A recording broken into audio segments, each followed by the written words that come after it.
Je m'excuse, mon frère. Je Pas de m'excuse. problème. Oui, vas-y. Donc, comme je disais, c'est le chapitre 4, versets 12 à 25, si vous voulez suivre. Or, ayant ouï dire que Jean avait été livré, il se retira en Galilée. Et ayant quitté Nazareth, il alla demeurer à Capernaum, qui est au bord de la mer, sur les confins de Zabulon et de Nephtali, afin que fût accompli ce qui avait été dit par Isaïe le prophète, disant: Terre de Zabulon et terre de Nephtali, chemin de la mer au-delà du Jourdain, Galilée des nations. Le peuple assis dans les ténèbres a vu une grande lumière, et à ceux qui sont assis dans la région et dans l'ombre de la mort, la lumière s'est levée sur eux. Dès lors, Jésus commença à prêcher et à dire: Repentez-vous, car le royaume des cieux s'est approché. Et comme il marchait le long de la mer de Galilée, il vit deux frères, Simon, appelé Pierre, et André, son frère, qui jetaient un filet dans la mer, car ils étaient pêcheurs. Et il leur dit: Venez après moi, et je vous ferai pêcheurs d'hommes. Et eux aussitôt, ayant quitté leur filet, le suivirent. Et passant de là, plus avant, il vit deux autres frères, Jacques, le fils de Zébédée, et Jean, son frère, dans la nacelle, avec Zébédée leur père, raccommodant leur filet. Et il les appela. Et eux aussitôt, ayant quitté la nacelle et leur père, le suivirent. Et Jésus allait par toute la Galilée, enseignant dans leurs synagogues et prêchant l'évangile du royaume, et guérissant toutes sortes de maladies et toutes sortes de langueurs parmi le peuple. Et sa renommée se répandit par toute la Syrie, et on lui amena tous ceux qui se portaient mal, qui étaient affligés de diverses maladies et de divers tourments, et des démoniaques, et des lunatiques, et des paralytiques, et il les guérit. Et de grandes foules le suivirent de la Galilée, et de Décapolis, et de Jérusalem, et de Judée, et de par-delà le Jourdain. Mon frère, merci beaucoup pour cette parole. Le premier discours, la première action publique d'un roi qui établit son règne est normalement important. C'est les premiers gestes qu'il fait. Il est scruté, il est examiné, il est regardé. Et c'est d'autant plus important que c'est notre roi. C'est le roi qui règne sur nous. Et c'est là, il faut porter une attention toute particulière à cela. Et normalement, je m'excuse, ceux qui sont sur Teams, je vous souhaite la bienvenue autant que ceux qui sont dans la salle. Je vous remercie beaucoup d'être là, de nous écouter. Bien, nous avons vu, nous sommes encore dans la dernière étape de la venue du roi. Nous allons, à partir de la prochaine prédication, changer pour un autre titre. Et nous sommes en face du premier ministère que j'ai intitulé moi-même, c'est mon titre à moi, là, Lumière et réconciliation. Et le texte que nous avons lu dans Matthieu 4 nous parle de cela. La lumière, qu'il est la lumière, et qu'il veut réconcilier. Il veut nous réconcilier à cette lumière.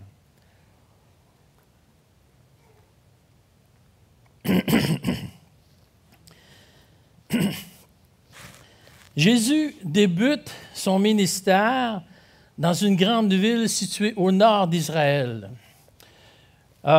Capernaum, ville qui est située sur le bord de la mer de Galilée. Elle est soulignée sur la carte en noir.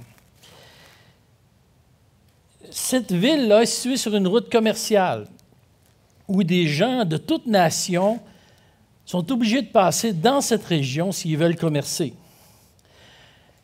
Et d'ailleurs, cette région, du temps de Jésus, était un centre névralgique de l'occupation romaine. Bien sûr, Christ est venu premièrement pour son peuple. Et c'est ce qu'il annonce. Mais ce qu'il disait publiquement était entendu par toutes les nations présentes. D'ailleurs, la description du verset 15 était claire. La Galilée des païens. Et même à la fin de notre texte, au verset 25, des 4 régions mentionnées où ce que Dieu a vraiment fait une bonne impression, 2 sont de concentration païenne et 2 sont de concentration juive. On voit la Syrie, qui est entourée en vert, où ce que sa renommée a été là. On voit en gris, okay, la Galilée et la Décapole, qui sont des régions fortement païennes, et en bleu, qui est vraiment juive. Israël, peuple choisi de Dieu, pour faire connaître l'Éternel aux nations. C'est le but. C'est un des buts que Dieu a créé cette nation-là, qu'il a choisi cette nation-là plutôt. Et même un jour, Israël va régner sur toutes les autres nations. Cette prophétie va s'accomplir sous l'autorité d'un roi. Déjà, cette approche que le roi fait auprès des nations païennes annonce quelque chose de plus grand dans le futur. Dieu a désiré s'approcher de l'endroit le plus ténébreux, un peuple assis dans les ténèbres, un peuple sans révélation. Éphésiens même apporte une description plus précise de cette obscurité.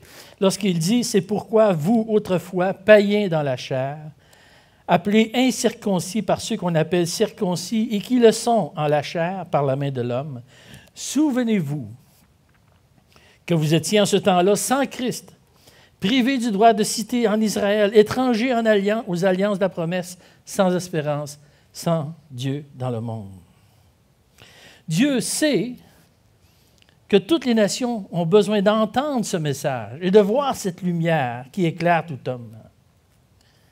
Il est dit que la lumière s'est levée. Il veut qu'eux aussi voient la lumière. Ce que Dieu demande à son peuple, une théocratie, c'est-à-dire un peuple qui doit annoncer Christ. Le roi le fait lui-même. Christ, qui est le premier représentant, qui est le roi, il le fait. Il annonce cette lumière-là au peuple païen. Il montre sa lumière à toute nation. On est porté à penser que Dieu a plus d'intérêt envers son peuple qu'envers les autres nations. On dit à quelque part, tu sais, le peuple juif approché par Dieu, il y a comme un genre de privilège que nous n'avons pas. Mais toutes les nations sont importantes pour Dieu. Toutes les nations. Même si Dieu a un avenir particulier pour Israël, il a quand même des bénédictions pour toutes les autres nations. Ce désir de Christ de vouloir accomplir toutes les promesses de Dieu donne à mon cœur le goût de le glorifier. Je te remercie, Seigneur, que même si je ne suis pas juif, tu as quand même tes yeux sur moi. Tu veux que je voie cette lumière-là. Et durant que je préparais cette prédication-là, plein de versets sont venus frapper à ma porte dans Ésaïe, dans Ésaïe 19, où il bénit l'Égypte, son peuple, la Syrie, œuvre de ses mains, Israël, son héritage. Et encore au Ésaïe 25, lorsqu'il dit « Il prépare pour tous les peuples un festin de mets succulents, un festin de vieux vin. » Dieu a quelque chose pour toutes les nations. Et le roi le montre ce matin. La lumière est venue et le premier discours. Le message de réconciliation qui devra passer par la repentance. Le premier discours, ou aujourd'hui on pourrait dire le discours du trône. Vous savez ce que c'est le discours du trône? Hein? Le discours du trône, c'est là que le gouvernement qui va régner va établir ses priorités. Il va établir dans quel sens il s'en va et comment est-ce qu'on va le faire. C'est assez important que les partis de l'opposition pourraient dire « Non, on n'accepte pas ça et on détrône à cause du discours du trône. » Bien voilà le discours du trône de Christ, son premier discours. Le message de réconciliation. « Repentez-vous, car le royaume des cieux est proche. » Message important, s'il en est un. C'est le premier jalon, celui qui définit la base de son règne. Un terme lourd de conséquences. Repentez-vous. Certaines versions vont dire « changez d'attitude ». Jean-Baptiste tenait le même discours lorsqu'il préparait la venue du Seigneur dans Matthieu 3. repentez-vous. Et la première prédication chrétienne du livre des Actes, lorsque Pierre annonçait à la foule la bonne nouvelle et que cette foule demande « Que ferons-nous » Pierre leur répond « Repentez-vous ». Message important qui est, à travers toute la parole de Dieu, qui est constamment mis d'avant. Laissez-moi vous citer M. David Platt. Dans le dernier livre que nous avons donné aux nouveaux baptisés, à qui je souhaite la bienvenue, Mme Desrosiers, Mme Richard, excusez. Vous savez, le livre qu'ils ont eu, Suis-moi. Et M. Platt a une belle illustration de ce qu'est la repentance. La repentance est un terme biblique très riche qui sous-entend une transformation fondamentale du cœur, de l'esprit et de la vie. Se repentir, c'est faire demi-tour. C'est cesser de marcher dans un sens pour courir dans le sens opposé. Se repentir, c'est commencer à penser différemment, à croire différemment, à ressentir les choses différemment, à vivre différemment. Fin de la citation. La repentance n'est pas seulement une décision que l'on prend un jour lorsque nous sommes touchés par la grâce pour notre salut. La repentance nous ouvre les portes du ciel. Je dois être repentant. C'est la première chose que je dois faire.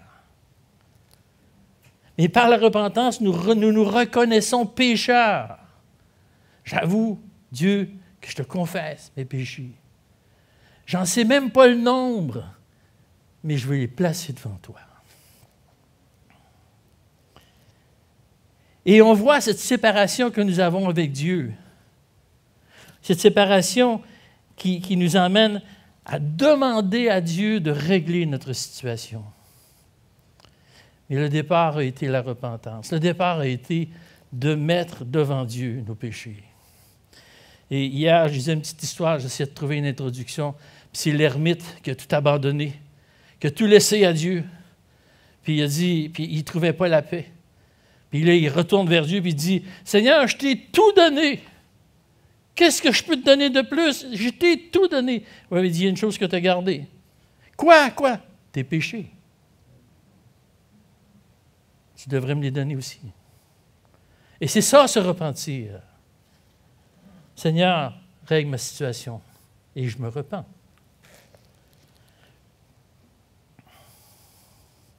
La repentance, c'est plus que ça, c'est un processus qui change nos vies tout au long de notre vie sur terre, jusqu'au retour de Christ.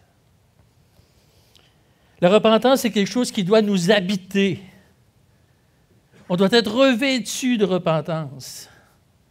Ce matin, j'avoue, honteusement, j'ai dû confesser à Dieu des péchés que j'ai gardés dans mon cœur. J'ai dû y dire quelque part, « J'aime pas ces pensées-là, Seigneur, et je te les donne. » Il y a quelques jours, j'ai dû me repentir devant un frère. J'avais fait une erreur. Et j'ai dû lui demander pardon.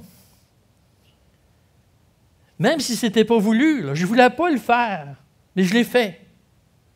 Pourquoi te demander pardon? C'est rien qu'une erreur. Pourquoi? Parce que me repentir doit faire partie de ma vie. Ça doit être une part importante de ma vie chrétienne. Je me repens vis-à-vis de Dieu, je me repens vis-à-vis des gens autour de moi. Elle nous permet de conserver et même de faire grandir notre relation avec le Seigneur. Elle permet aussi de développer cette relation de paix que nous devons avoir les uns envers les autres et de fonctionner comme Dieu le demande, en autant que cela dépende de vous. Soyez en paix avec tout le monde. Voici une notion de vie chrétienne qui est importante de bien comprendre. La compréhension et l'application de cette notion de repentance a un impact sur la qualité de notre relation avec Dieu, et verticalement et horizontalement dans notre service envers l'Église.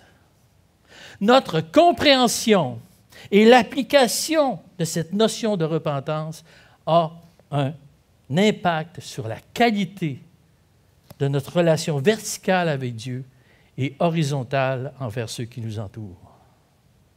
Je l'ai répété parce que ça me semblait important que je la rentre dans mon cerveau à moi.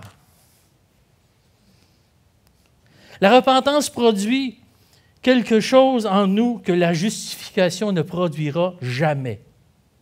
Laissez-moi vous lire un texte qui est long, j'avoue, mais qui fait tout son sens. 2 Corinthiens au chapitre 7, verset 9 jusqu'au verset 11. « Je me réjouis à cette heure, non pas de ce que vous avez été attristés, mais de ce que votre tristesse vous a porté à la repentance. Car vous avez été attristés selon Dieu afin de recevoir de notre part aucun dommage. En effet, la tristesse selon Dieu produit une repentance à salut dont on ne se repent jamais. Tandis que la tristesse du monde produit la mort. Et voici cette même tristesse selon Dieu. Quel empressement n'a-t-elle pas produit en vous? Quelle justification, quelle indignation, quelle crainte, quel désir ardent, quel zèle, quelle punition. » Certainement, on doit expliquer. On doit expliquer quelle est la différence entre la tristesse selon Dieu et la tristesse selon le monde. Et la parole de Dieu, je vous garantis, regorge d'exemples. La tristesse selon Dieu conduit à une telle repentance qu'elle conduit à un empressement. Un empressement, nous sommes pressés de confesser nos fautes. Si je suis réellement repentant, ça va être un poids et je vais m'empresser de le confesser. Confesser à Dieu, confesser à ceux autour de nous. Je vais être pressé aussi, je vais être dans la justification, non pas ma propre justice. Je peux trouver ça parfaitement injuste, mais c'est la justice de Dieu qui prime, pas ma propre justice. Elle me conduit dans l'indignation. Indigné, se sentir vraiment mal de ce que l'on a fait. Ça devrait toucher des cordes sensibles en dedans de nous, cette repentance-là. Ah, j'aime pas ça, ce que je ressens.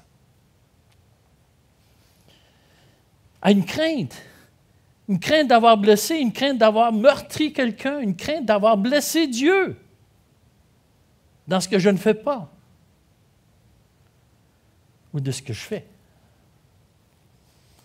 Un désir ardent, être résolu à régler la situation. Je vais régler ça. Il faut que je règle ça.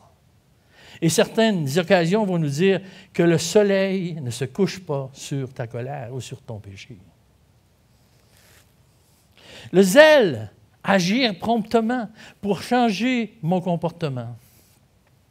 Finalement, il y a des conséquences. Il y a des conséquences aux erreurs que je fais. Il y a des conséquences à toutes les erreurs que je fais et les accepter. Oui, j'accepte que mon erreur a des conséquences et je vais l'apprendre, honnêtement. Mais je vais l'utiliser aussi pour m'améliorer. La tristesse, selon le monde, produit la mort. Ce n'est finalement que de la justification devant nos fautes. Vous savez, la justification, c'est traduit par des petits mots tout simples. Oui, mais moi, tu sais, mais c'est parce que moi, là, je suis fait comme ça, moi, là, moi chez moi, là, puis moi c'est moi, puis on se justifie beaucoup plus qu'on se repent. Et ça, on appelle ça, il y a un mot pour ça, hein? Il y a un mot tout simple pour ça. Et ça s'appelle l'orgueil.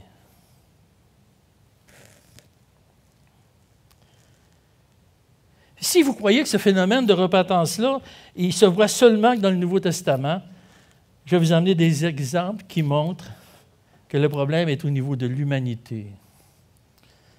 Je voulais vous parler au début, mais j'ai trop d'exemples, mais je vais quand même vous dire, Adam et Ève, là, lorsqu'ils ont péché, là, quand Dieu les a dit à quelque part, « Qu'est-ce que tu as fait, Adam? » « Oh, c'est la femme que tu as mis auprès de moi. » Là, il s'est retourné vers Ève, il dit, « Ève, qu'est-ce que tu as fait? »« Oh, c'est le serpent. » Lorsqu'il dit à Caïn, qu'est-ce que tu arrives avec ton frère? Je suis le gardien de mon frère, moi. Voyez-vous la justification? Mais il existe aussi, dans 1 Samuel, chapitre 15, le roi Saül. On connaît le roi Saül. Et au verset 19 à 21, le roi Saül qui se justifie. Et Dieu lui dit, « Pourquoi n'as-tu pas écouté la voix de l'Éternel? Pourquoi t'es-tu jeté sur le butin? As-tu fait ce qui est mal aux yeux de l'Éternel? » Saül répondit à Samuel, « J'ai bien écouté la voix de l'Éternel. J'ai suivi le chemin par lequel m'envoyait l'Éternel. J'ai emmené Agag, roi d'Amalek, et j'ai dévoué par interdit les Amalécites. Mais le peuple a pris le butin des brebis et des bœufs, et la suite.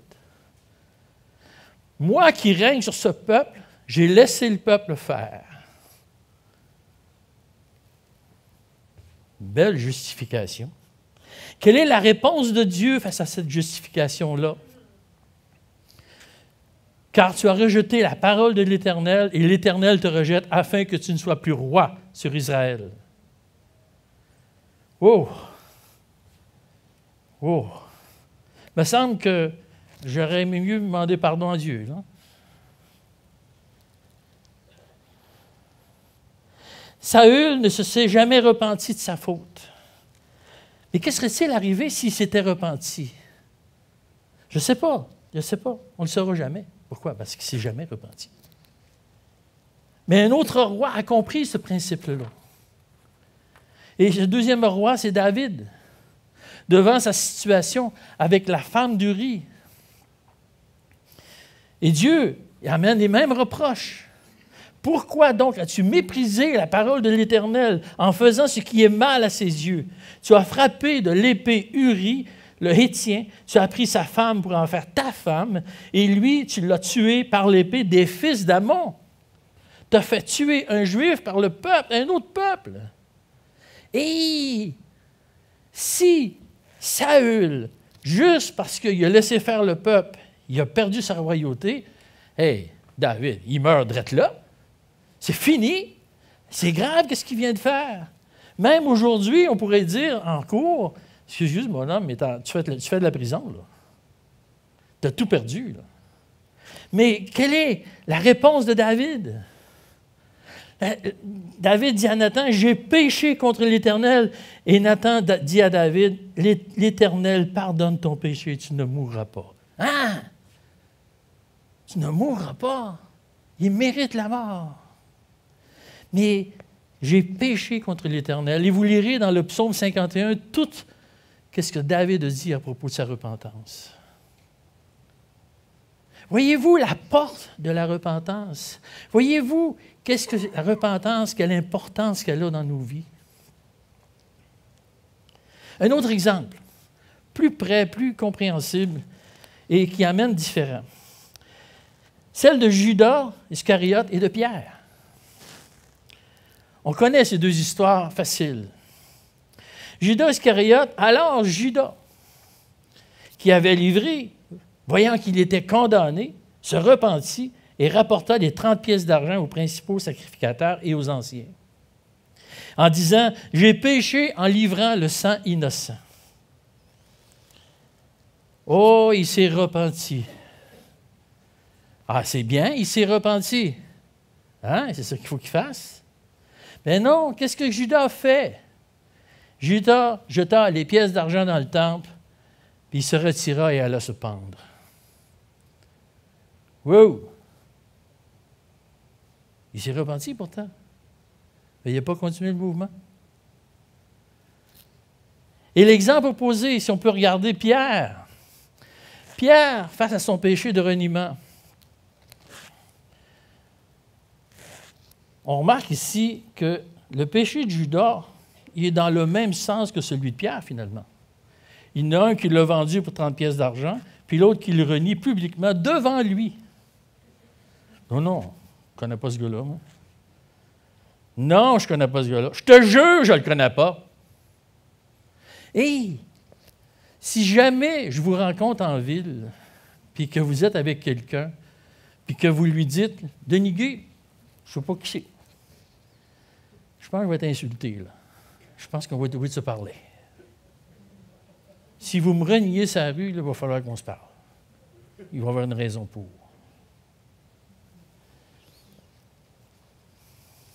Quelle a été la réaction de Pierre? Il a pleuré amèrement. Il a ressenti son repentir. Mais voilà, Pierre, contrairement à Judas, a décidé de changer d'attitude. Il a décidé de se retourner, d'aller à Jésus au lieu d'aller vers la corde. Vous comprenez le mouvement?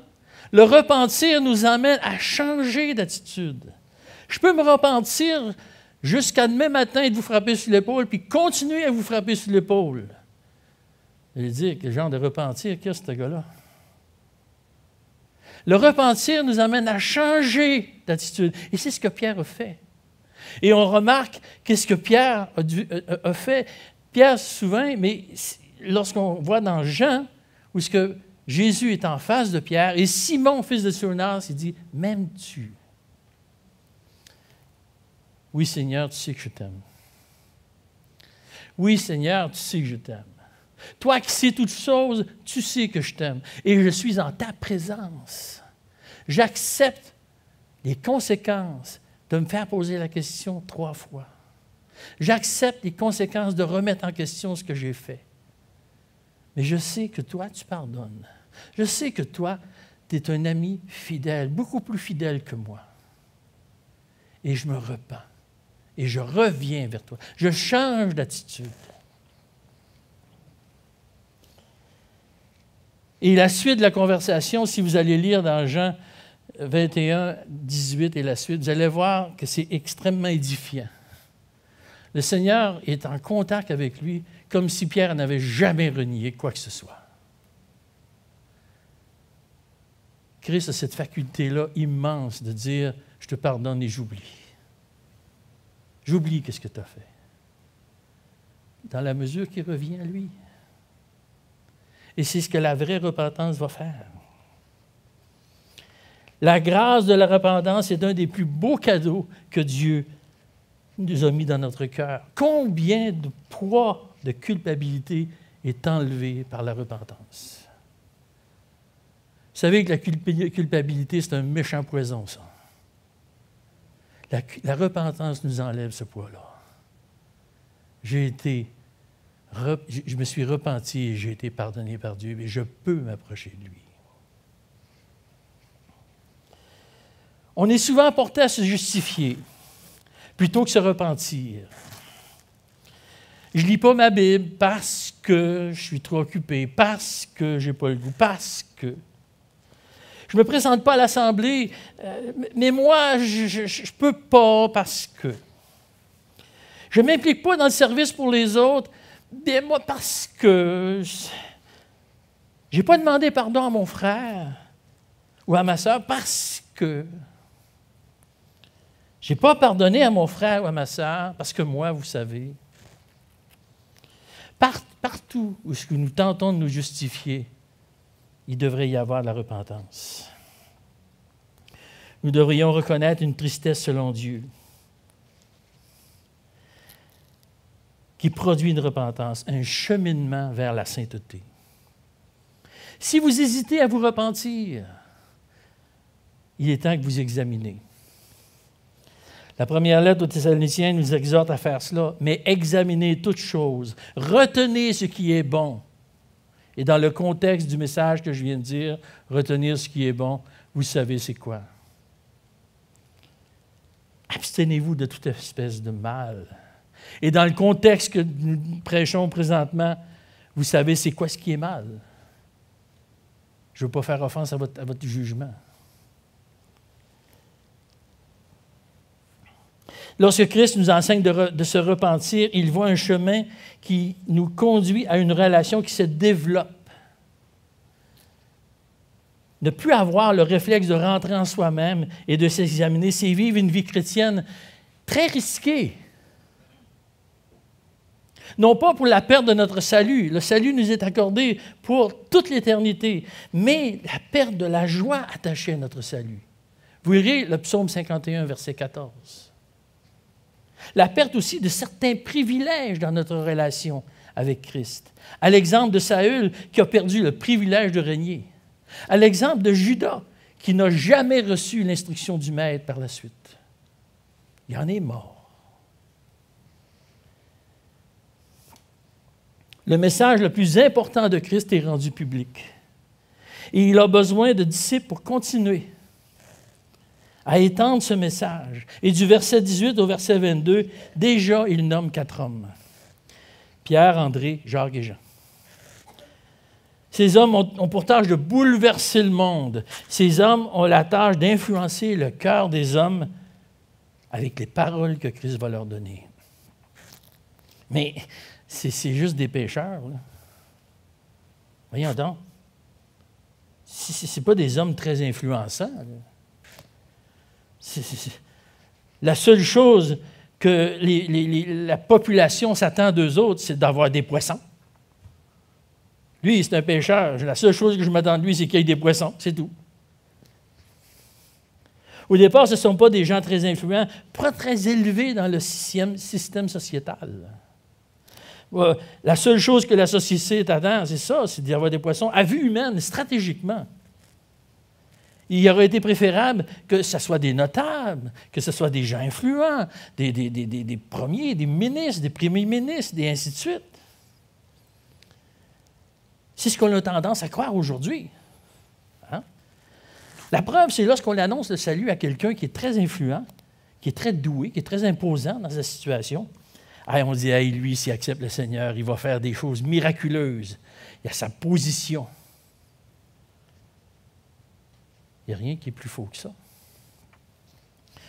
Parce que même un roi qui serait accepté dans la famille de Dieu doit être mis au niveau d'un pêcheur de poissons pour être utile à l'œuvre de Dieu. La phrase que Jésus a prononcée à Pierre et André, « Suivez-moi, je vous ferai pêcheurs d'hommes », peut s'adresser à tout homme de tout niveau social. Supposons que Pierre est roi. Mettons-le une place importante, il est roi. La phrase de Jésus aurait été « Descends de ton trône et suis-moi, je te ferai pêcheur d'hommes. » Donc, les places importantes, Dieu s'en arrange. Les places peu importantes, Dieu s'en arrange. Voilà tout l'impact de cette phrase. Ce que nous sommes n'a rien à voir avec ce que j'étais avant de connaître Christ. Vous auriez dû me connaître avant que je connaisse Christ. Probablement, vous ne voudriez pas vous tenir avec moi. À moins que vous soyez des fumeurs de potes. Parce que c'était ma vie avant. Mais Dieu l'a transformé. Dieu l'a changé. Dieu m'a façonné comme je suis aujourd'hui. Et il n'a pas terminé son travail de maturation. Je me rends bien compte aujourd'hui de ce que je regarde mon cœur. Et déjà, je vous remercie à l'avance du pardon que vous avez à mon égard pour la gloire de Dieu. Je vous remercie pour ça. Le choix de ses disciples est à l'image de son royaume, un royaume accessible, un royaume pour le plus simple des hommes. Et le plus simple des hommes peut y accéder. Et le plus élevé dans les hiérarchies humaines aussi a sa porte d'entrée. Tout le monde. Un peu comme exemple, lorsque nous avons commencé à aller à l'Assemblée, dans les assemblées, nous réunir dans les assemblées, ça fait déjà un bon bout de temps, nous allions à Trois-Rivières-Ouest. Et il y avait un jeune homme trisomique, que certains d'entre vous, vous allez vous rappeler, je vois René qui s'en rappelle sûrement. Il s'appelait Serge. Et puis, à chaque fois, et souvent, je ne peux pas dire à chaque fois, ça serait peut-être mentir, souvent, ce jeune homme-là nous accueillait avec un verset qu'il avait appris par cœur. C'était touchant. C'était « Wow, t'as appris ça par cœur, Serge! » Et vous savez, les trisomiques sont souriants. Mais je prends un mauvais exemple parce que de toute manière, pour moi, un trisomique, c'est une personne supérieure. c'est des êtres supérieurs en simplicité et en accessibilité. Lorsque je vois quelqu'un qui est trisomique, je suis porté à dire « Hey, wow, qu'est-ce que je vais apprendre de lui? Qu'est-ce qui est cet homme-là, cet ange-là que Dieu a fait? » Je vais peut-être un peu trop porté, là, mais j'aime ces gens-là, j'aime être côtoyer ces gens-là. Comment est-ce qu'ils peuvent m'apprendre? À l'opposé, le roi George V, à la fin de la Première Guerre mondiale, cherchant en Dieu le courage de rebâtir son pays. Il prie à Dieu, il dit « Comment je vais faire, Dieu? Comment je vais faire, Dieu? » Voyez-vous, les extrêmes, les gens les plus simples, les gens les plus élevés ont accès à ce royaume-là, ont accès à la repentance. Jésus a besoin d'hommes qui ont le désir de changer leur vie et qui acceptent de le suivre. Ces hommes ont accepté l'invitation, une invitation qui était claire. Je ferai de vous ce que vous n'êtes pas maintenant. Si vous me suivez, attachez-vous au changement. Car vous devrez changer, parce que c'est ce que je vais faire de vous. Attendez-vous à changer. Attendez-vous que ce que vous pensez aujourd'hui ne sera pas ce que vous penserez l'année prochaine. Et gardez votre cerveau en ébullition, prêt au changement. Parce que je vais faire de vous quelque chose qui vous ressemble plus. Et c'est ce que Dieu veut faire. Avec chacun de nous.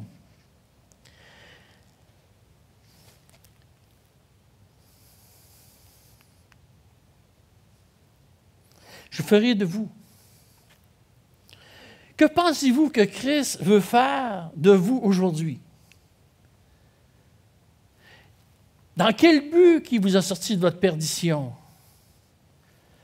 À part le fait qu'il vous donne la vie éternelle.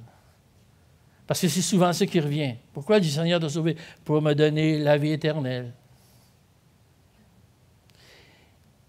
Il a fait de Pierre, d'André, de Jacques et de Jean des hommes transformés. Pourquoi? Pourquoi est-ce qu'il désire transformer ces hommes? Pourquoi est-ce qu'il désire qu'ils pensent autrement? Parce que nous sommes tous salis par le péché et Dieu dit à quelque part, je vais trouver une solution pour vous. Je vais changer votre cœur. Vous savez, le cœur de Pierre que vous aviez, que vous avez peut-être encore, j'ai encore des roches dans mon cœur. Vous savez, on a des pierres sur les reins, on a des pierres sur le foie. Et spirituellement, on a des cœurs de pierre. Et Dieu veut en faire un cœur de chair. Il veut nous transformer. Qu'est-ce que vous pensez qu'il veut faire avec vous? Vous êtes-vous déjà pensé sur cette question-là? Vous êtes-vous levé un matin en disant, qu'est-ce que le Seigneur veut faire de moi aujourd'hui? Qu'est-ce que je veux faire pour Dieu aujourd'hui?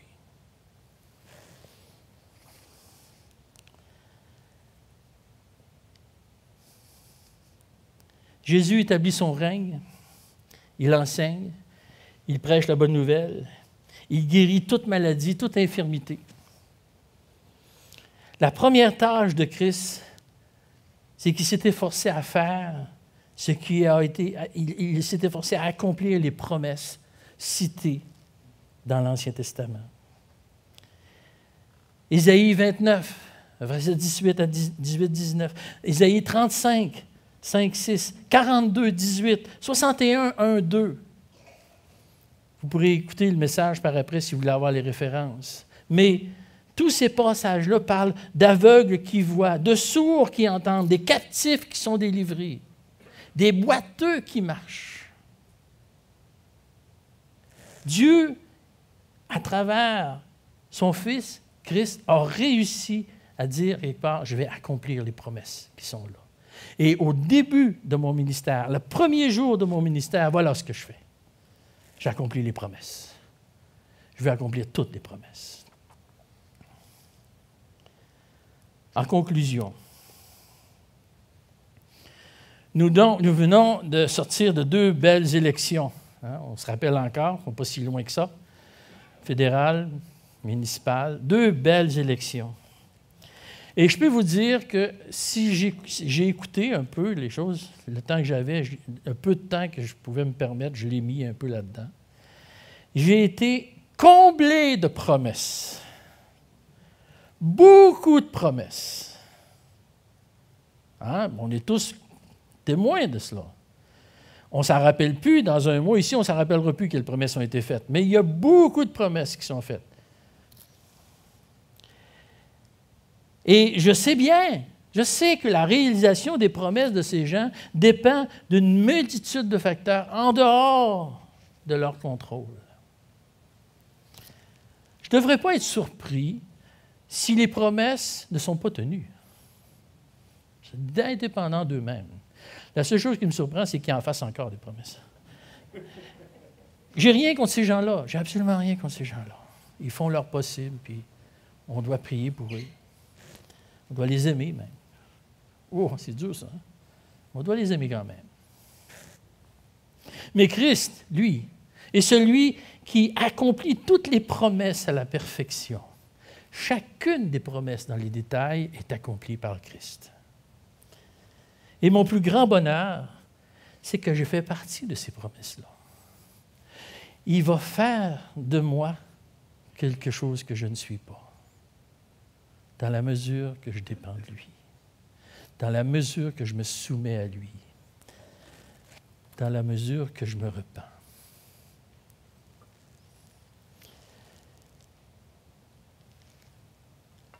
Une grâce énorme d'être entre ses mains, de me laisser façonner par lui. Et c'est notre but aujourd'hui, de se laisser façonner, de se repentir et d'aller vers lui. Peu importe ce que nous avons fait, cessons nos excuses, cessons de dire « oui, mais ». Non, je me repens, Seigneur, je me confesse et je veux reprendre ce que je ne faisais pas. Et je veux cesser ce que je faisais pour en arriver à être un honneur, une gloire pour toi. Et c'est là mon but. Et moi, c'est mon but.